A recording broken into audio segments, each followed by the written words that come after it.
What do you do when everything you built your life on starts to shift? Job, relationship, health, a plan you were sure about. Then, the ground moves. This week is about what happens when everything shakes and what's left standing when it does. I'm Pastor Ben. Day 159, Reboot Faith. Let's get into it. My grace is sufficient for you. My power is made perfect in weakness. Paul received this word while asking God 3 times to remove a painful thorn. God's answer wasn't yes or no. It was, "My grace is enough for where you are."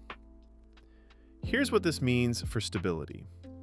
You don't need your circumstances to be fixed to be stable. You need access to sufficient grace, and you have it. The most stable people aren't the ones with the easiest lives. They're the ones who discovered that God's grace holds when nothing else does. That's a different kind of stability.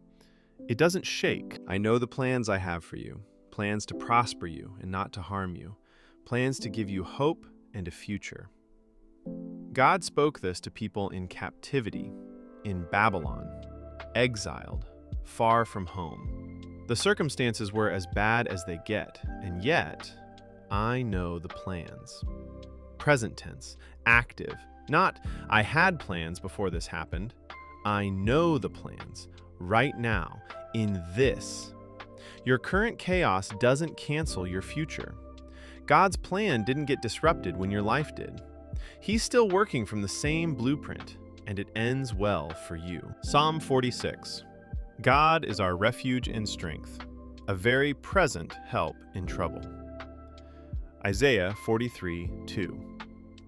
When you pass through the waters, I will be with you. Through the rivers, they will not sweep over you.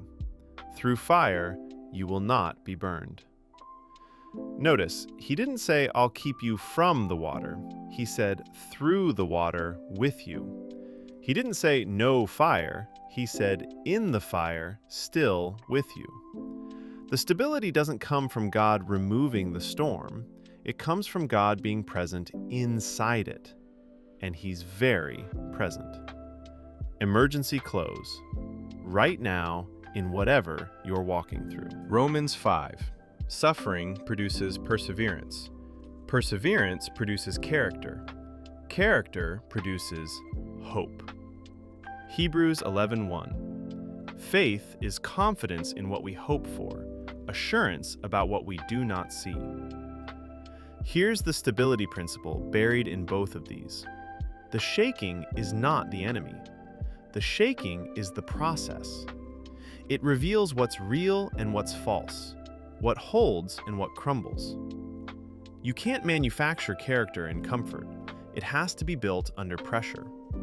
And faith that can't be tested can't be trusted by you or anyone else. The ground is shaking so you can find out what actually holds. And what holds is going to surprise you. Even though I walk through the valley of the shadow of death, I will fear no evil, for you are with me. Shadow. A shadow means light is nearby. You don't get a shadow without a light source. The darkness you're in right now, there's a light source close enough to cast it. And with me, not watching from the other side of the valley, with, present, walking the same path. The rod was for protection. The staff was for guidance. He brought both into your valley. You are not alone in the shaking. You are accompanied by the one who designed the terrain. What's one thing in your life right now that's shaking? And what are you choosing to hold on to instead? Share in the comments. Subscribe and share this with someone whose ground is moving right now. Day 165 done. The shake doesn't define you. What you stand on does.